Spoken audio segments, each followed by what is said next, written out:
A Navy commander, a member of the SEALs, is rushed into the emergency room hovering between life and death, bleeding, furious, barely conscious. He refuses every doctor who tries to touch him. He curses, he threatens, he demands someone actually qualified. When the new nurse steps forward, he shoves her back with open contempt. "Get your hands off me. You're just a nurse." She doesn't argue. She takes one step back, keeps her head lowered, lets the doctors take over, and fail, one by one, as the cardiac monitor erupts in alarms and his vital signs crash towards zero. Then it happens. At the exact second he loses consciousness, she moves. No permission, no announcement. She calmly pulls back the left sleeve of her uniform. The room falls silent. On her forearm is something no civilian should carry. The golden SEAL trident, inked beside the unit number where she once served as an elite combat surgeon in classified operations. The commander's eyes flicker open for a split second. He sees it, and he freezes. The 4 SEALs standing in the trauma bay recognize it before the doctors understand what they're witnessing. Instinctively, they snap to attention and salute the nurse. The doctors stand motionless, speechless, because in that moment, the just a nurse was the only person in the room capable of saving his life. Before you read, if you've ever been judged before anyone knew who you really were, like this nurse is about to be, drop a SEAL in the comments. And if you stay until the salute, share this with someone who needs to see it. The radio crackled at 14:32. Incoming, GSW, multiple, ETA 4 minutes, 1 critical. Harrison Webb set down his coffee and didn't look up from his phone. Who's on Trauma Bay 1? The charge nurse checked the board. Carter, the new one. Webb finally looked up. The new one, he repeated. Not a question, a verdict. Margaret Carter heard him from across the nurses' station. She always heard. She had trained herself to hear everything within 40 feet, a habit she had never been able to unlearn, no matter how many years had passed, no matter how many quiet shifts she had worked since leaving the life behind. She said nothing. She adjusted the ID badge clipped to her oversized navy blue scrubs and walked toward Trauma Bay 1 without being asked. That was another habit she hadn't unlearned. She was 31 years old, 5'6". Lean in the way that people who have carried weight for long distances are lean, not the gym kind, not the runner kind, the kind that comes from necessity. Her dark brown hair was pulled back in a loose bun, the kind that looked careless, though nothing about Margaret Carter was careless. Her gray-blue eyes swept the trauma bay once, cataloging everything: the defibrillator charge status, the supply cart layout, the angle of the overhead surgical light, the distance from the door to the crash cart. She did it in under 3 seconds. Then she set her face back to neutral and waited. Webb appeared in the doorway behind her. This is a level 1 trauma bay, Carter, not a checkup station. I know what it is, she said. Then you know this case is above your pay grade before it even rolls in. She didn't answer. He wasn't wrong about her pay grade. He was very wrong about everything else. The ambulance bay doors blew open at 14:36. Margaret counted 4 men before the gurney came through. They weren't patients. They moved like a formation, tight, controlled, scanning every corner of the room the moment they entered. 2 wore civilian clothes that fit wrong, the fabric pulling at the shoulders in ways that civilian fabric shouldn't pull. 1 wore a naval base visitor badge that hadn't been checked in through the main entrance.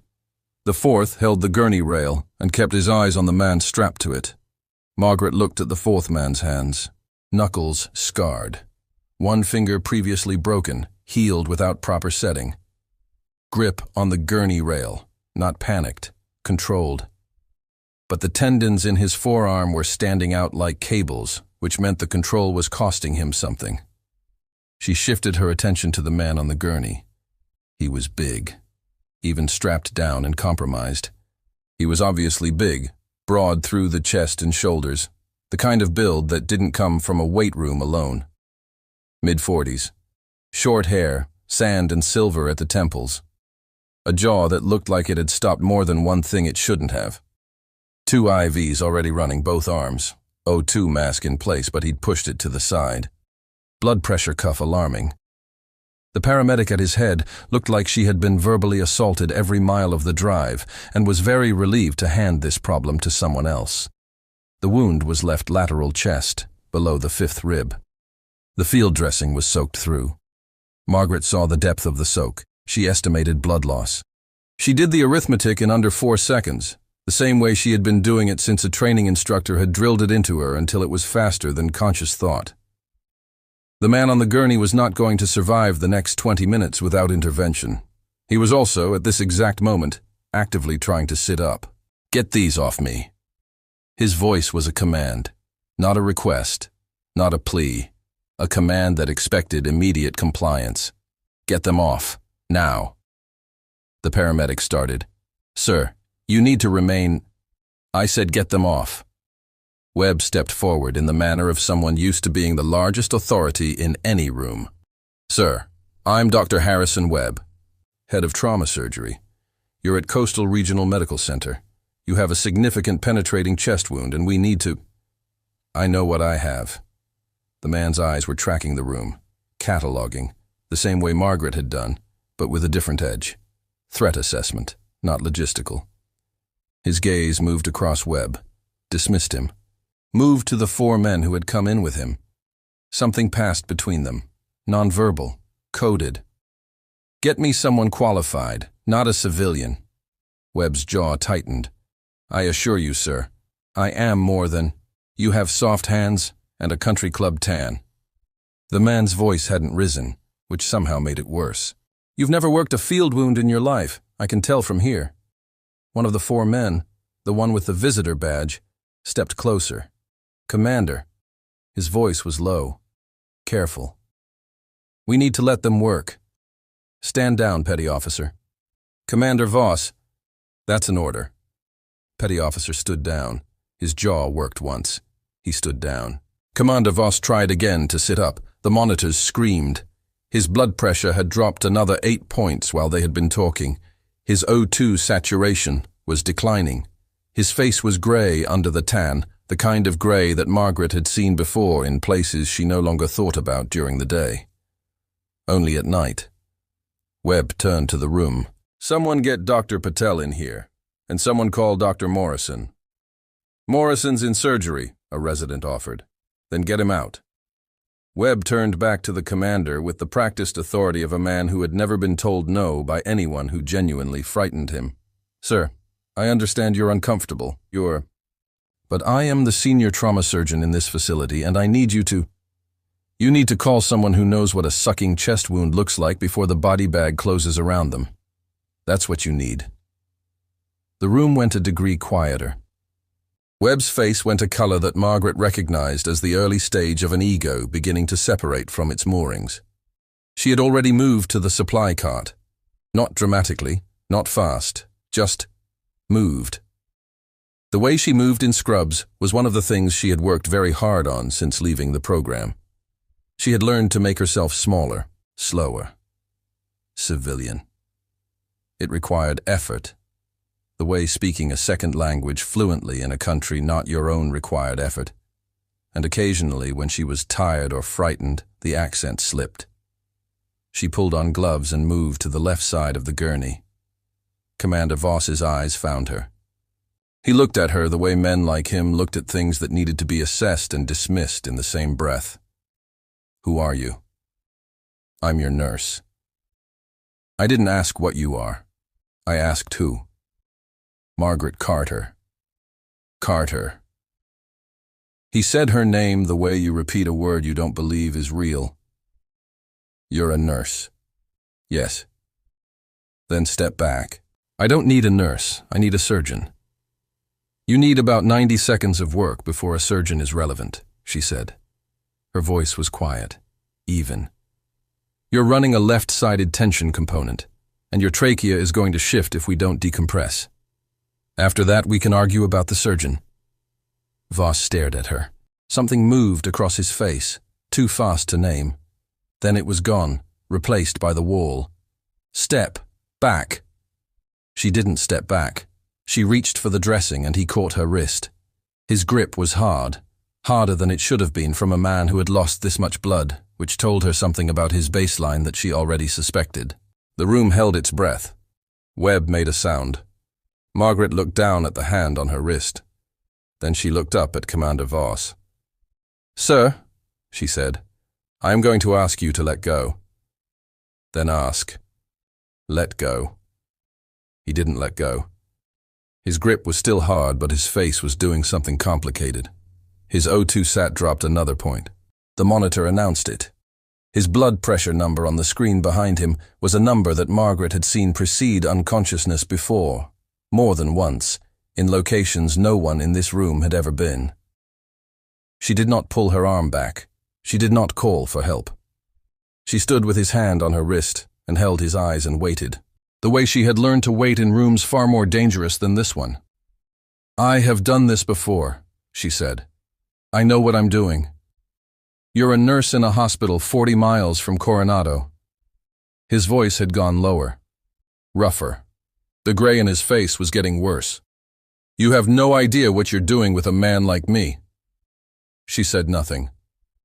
"Let the surgeons work," he said. "Let someone qualified in here, someone who's been somewhere, seen something, someone who knows what it actually costs." His grip loosened slightly, not from surrender but from blood loss he couldn't stop regardless of how hard his will was pushing against it. Not some girl in scrubs. Margaret Carter looked at Commander Voss for one long moment. Then, with her free hand, she reached across her body and pushed the sleeve of her left arm up to the elbow. She turned her forearm toward him. The tattoo was not large. It sat on the inside of her forearm, precise and deliberate, the lines clean despite the years. A golden trident. Below it, in small block letters, the unit designation. Below that, a date. Commander Voss's grip on her wrist went slack. His eyes dropped to the tattoo, stayed there. The machine behind him alarmed again, and he did not look at it. He did not look at Webb. He did not look at his men, though she heard the shift in the room when they saw what he was seeing. He looked at the tattoo. His face did something she had not expected from a man like him. It broke, just for a second. Then the wall came back up. But she had seen it. The part that had been holding everything rigid. The command and the aggression and the contempt. It cracked, the way ice cracks when the thing beneath it finally pushes through. "You served," he said. It was not a question. "Team support surgical. 3 deployments." She kept her voice level. "I know what your wound cost. I know what it means that you're still talking. And I know exactly what I'm doing, Commander Voss." Behind her, she heard it before she saw it. The sound of 4 men moving, precise, simultaneous. She didn't need to look. She knew the sound. She was already pulling on the dressing. But the silence in the room had changed completely. She didn't look at the salute. She knew it was happening. She heard it. 4 men snapping to attention simultaneously makes a specific sound. The kind of sound that has no civilian equivalent. The kind that goes straight to a part of the brain that doesn't process language. She had heard it before. She had stood on both sides of it. She kept her eyes on the wound and her hands moving, and she did not look. Webb looked. Webb looked the way a man looks when the floor beneath him turns out to be a ceiling. His mouth opened, closed. He took 1 step backward without appearing to realize he had done it. The resident beside him, young, 3rd year, good instincts, bad poker face, went completely still with a fresh pair of gloves halfway onto his hands. The charge nurse behind the crash cart pressed her lips together and said nothing, which was the most professional response in the room. Commander Voss had not saluted back. He couldn't. Both arms had IVs. His left hand had just released Margaret's wrist and dropped to the gurney rail, and was gripping it now for a different reason than before. His eyes were still on her forearm, on the trident, on the date beneath it. That meant something specific to anyone who had been there for what happened on that date, in that theater, in that particular 12 hours that nobody talked about in open channels. He knew the date. She saw him recognize it. His face did the thing again, the crack, the thing beneath the ice, and this time it lasted a full 2 seconds before the wall rebuilt. "Petty Officer Reyes," he said. His voice had changed. The command was still there. It would always be there. But something else was there now, too. Something rougher and older and less armored. "Stand your men down." "Already done, Commander." "Not what I said." A pause. "Aye, sir." She heard them move again. The posture shift. The formal position releasing into something that was still military but 1 degree less rigid. She still didn't look. The dressing came away in her hands, soaked through, dark, the kind of dark that tells you more than any monitor.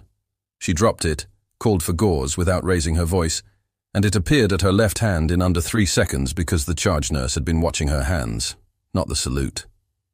"Good." "O2 sat," she said. 91, the resident managed. He had gotten the gloves on. He was trying to remember that he had training. "BP. 78/50. Low, but holding. For now." She pressed 2 fingers along the left lateral chest wall, following the wound track by feel the way she had been taught to follow it. Not guessing, not approximating. Reading. The wound itself was a through and through, entrance posterior, exit anterior, low enough to miss the heart, but the trajectory had kissed the lung. She could hear it without a stethoscope. The faint wet sound on his left inhale that didn't belong there. "Left pneumo," she said. "Partial. Not yet tension, but trending." Webb made a sound. She glanced at him briefly. His expression had reorganized itself from shock into something that wanted to look like authority and wasn't quite making it. He was recalibrating. She could see him doing it in real time, the rapid internal negotiation of a man who has built his identity on being the most qualified person in any room and has just encountered evidence that this is not that room. "I can take over from here," he said. His voice was careful, measured, the kind of careful that is really about the speaker, not the patient. "You can assist," she said. Not unkind, just accurate. His jaw moved. She turned back to Voss. "Commander, I need you to stop fighting the restraints. Every time you tense your core, you're increasing intrathoracic pressure on that side. I need you to breathe shallow, slow. Let the left side rest." He looked at her. "That goes against every—" "I know what it goes against." She held his eyes. "Do it anyway." A long 2 seconds. Then he exhaled. Slowly. And on the next breath, his chest moved differently, still guarded, still controlled, but listening to her instead of fighting her. The monitor's alarm dropped 1 register, not silent, but lower. "Good," she said. "Don't tell me good. Then I won't. Keep breathing that way." She called for a 14-gauge angiocath without looking up from the wound. The charge nurse had it in her hand before the words finished leaving Margaret's mouth. She felt the eyes in the room on her hands, not just the medical staff, but Voss's men too. Reyes had moved 2 steps closer. Not interference, witness. There was a difference and she understood it. She found the second intercostal space, mid-clavicular line, by touch, cleaned the site, held the angle. "Decompress on 3, she said, to the room and to Voss equally. 1, 2. She didn't say 3, she inserted on the count. The angiocath went in clean, the angle right, the depth right, the resistance right, and the hiss came exactly where it should, a sharp release of pressure that the room heard clearly over the monitor noise. Voss's body responded before his face did, the involuntary expansion of the chest as the compressed lung found space again, the color in his face shifting by a fraction from gray towards something closer to human. His O2 sat moved, 91 to 93. It wasn't enough, but it was movement. "BP," she said, 82/54. Still low, still dangerous, but the trajectory had changed. Webb stepped forward, his instinct to do something, to be visible. To reassert position in the hierarchy was winning over his capacity to read the room. She understood it. She didn't have patience for it. "He still needs the OR," Webb said.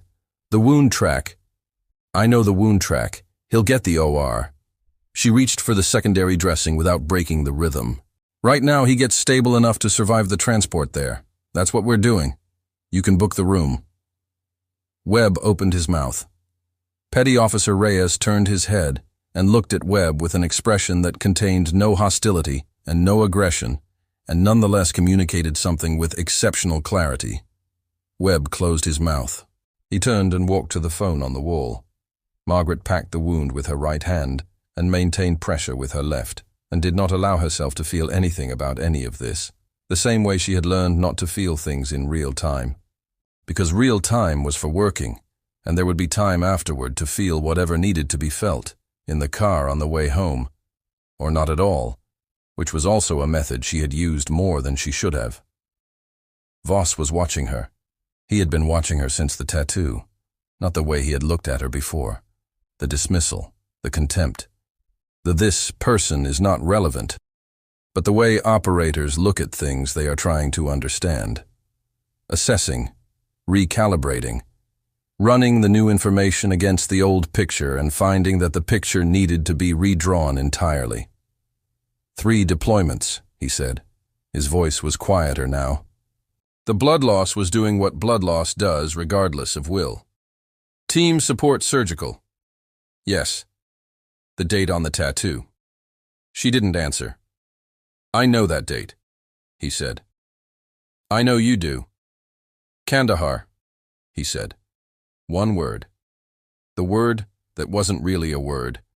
That was a place and a timeline and a set of events that had a before and an after with nothing soft in between. She said nothing. Her hands kept moving. How many did you lose that night? He said. Not asking, remembering. The question was for himself as much as for her. 3. Her voice didn't change. You? 2. He closed his eyes for a moment. When he opened them, they were clearer than they had been since the doors blew open. I didn't know they had surgical on the ground that night. We were told there was no support. There wasn't, she said, officially. He absorbed that. The monitor behind him continued its steady alarm, still critical, still informing anyone listening that this man's body was working harder than bodies are designed to work. His blood pressure held at 83. His O2 sat climbed another point. The dressing was holding. She checked the IV flow rates, adjusted the left line without asking anyone. The resident watched her hands and said nothing, and she could feel him memorizing what he was seeing. Good. Let him memorize it. Carter, Voss said. Commander, why are you here? He wasn't asking about the trauma bay. He meant the hospital, the scrubs, the ID badge, and the loose bun, and the oversized navy blue uniform of someone who was supposed to be unremarkable. She considered the question for a moment. Same reason you wore the uniform longer than you were supposed to, she said. And the same reason you're still giving orders from a gurney with a hole in your chest. She secured the dressing edge and pressed her palm flat against it. Because it's the only thing that makes sense. He looked at her for a long time. The charge nurse made a small sound that was not professional and immediately recovered. The resident's gloved hands had been still for approximately 40 seconds. She heard him remember to move them. Reyes had come 1 step closer. She could see him in her peripheral vision. His expression was the kind that happens when a person encounters something that reorganizes their understanding of a situation they thought they understood. He was looking at her the way his commander was looking at her, not with deference yet, but with something that was deciding whether deference was appropriate and arriving slowly at an answer. "OR 3 is ready," Webb called from the phone. His voice had changed. She noticed. She didn't comment. Good. She looked at the monitor. 85 over 57. 3 more minutes, and we move. 3 minutes, Voss repeated. You can argue with me about it for 3 minutes if it helps you stay conscious. He almost smiled. Not quite. Close enough that the resident actually took a half step backward. Margaret Carter, he said, trying the name again. Differently this time. Team support surgical. He said it the way you say something when you're filing it in the correct location. correcting an error in a record you thought was complete. What was your rank? She looked at him. Chief Petty Officer, she said. When I left. The monitor beeped. She checked his pressure. 87, moving in the right direction. Behind her, Petty Officer Reyes said something quiet to the man beside him. She didn't catch the words. She caught the tone. It was the tone of a man revising a conclusion he had been confident in 30 seconds ago. She pulled a fresh pair of gloves from the box at the supply cart. 2 more minutes, she said. Then we take him upstairs. Nobody argued. They moved him at 14:51. The transport from Trauma Bay 1 to OR3 took 4 minutes and 12 seconds. Margaret knew, because she counted. She always counted. Time was not abstract in her world. Time was the difference between a man who walked out of a building and a man who didn't. She walked at the left rail of the gurney. Reyes walked at the right. Nobody had told him to. Nobody had told him not to. He had simply moved into position the way trained men move into position. Not because they were instructed, but because the situation had a geometry, and his body understood the geometry before his mind had finished processing it. Webb walked 3 feet behind. He had not spoken since the phone call. She was aware of him the way she was aware of all non-threats in a controlled environment, registered, catalogued, not prioritized. The OR team met them at the elevator. 3 nurses, a scrub tech, and the anesthesiologist. Dr. Lena Park, 42, steady hands, the kind of quiet that comes from competence rather than uncertainty. Park looked at Margaret, looked at Reyes, looked at the configuration of who was standing where on this gurney, and made a rapid and accurate assessment without asking any questions. Margaret respected that. What do we have? Park said. GSW, left lateral chest, entrance posterior, 7th intercostal, exit anterior, 5th. Partial left pneumo decompressed at 1439. BP is holding at 87/60. O2 sat 94. 2 large bore IVs, both running wide. He lost approximately 800 cc's in the field before the dressing held. Park nodded. Absorbed. Adjusted. Who's primary surgeon? A half-second of silence. Webb said, I am. Margaret said nothing. She moved with the gurney into the elevator and kept her left hand on the dressing and felt the familiar compression of the space. 4 people and a gurney and the specific kind of tension that exists when a man is alive by a margin that is too narrow to feel comfortable about. Voss had his eyes open.